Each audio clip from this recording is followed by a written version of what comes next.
Roses in your front yard.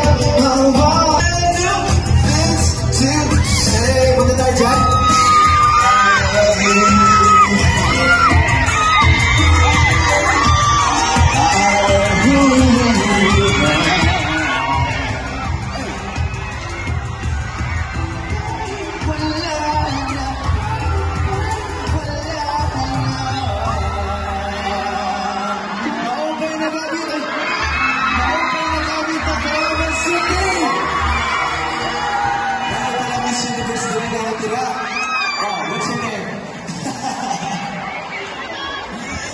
Thank you so much po. Maraming salamat na lang pakpakan dyan.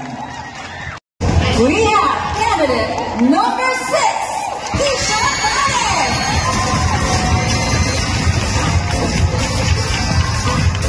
Next up, Miss Esquire, Jessica Laladian, number 5.